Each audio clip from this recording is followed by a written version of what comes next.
obuganga busiba bulungi. Even this one are sold from Busaket so obwa GMFO. Like busiba bulungi. Naye nno gye mpitidde nvaayo ntya. Nimiridde mu nnimiro.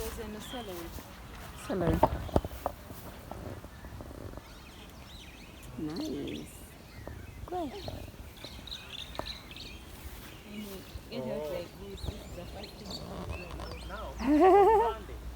In this weather, Bambi.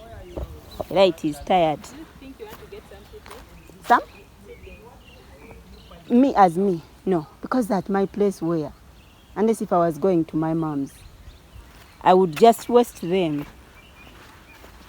But for you, you're going home. You can get some.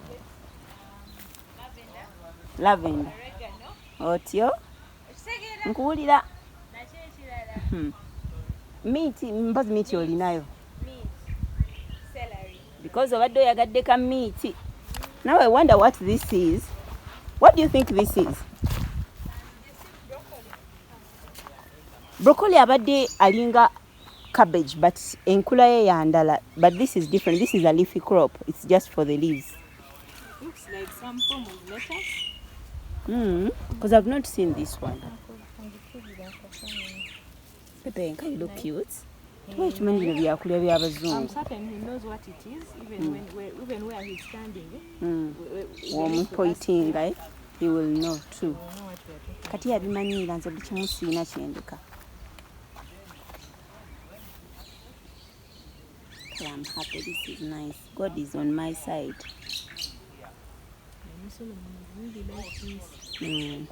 I'm not telling him about the inside details. I'll bring him. You just bring him like, let's go. Let's go. Because now he's growing tomatoes. I want to ask him, Kato, Mr. Kato. Yeah. Mr. Kato, what is this? Kale. Yeah.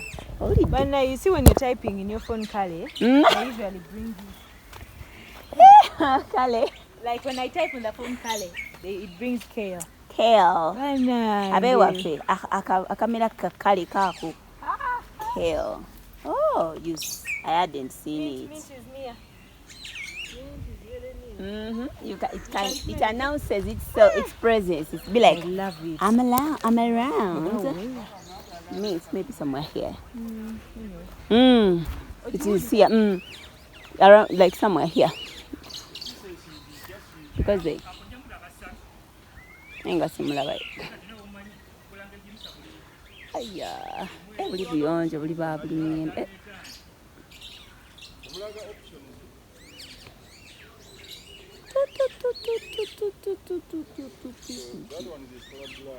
Eso?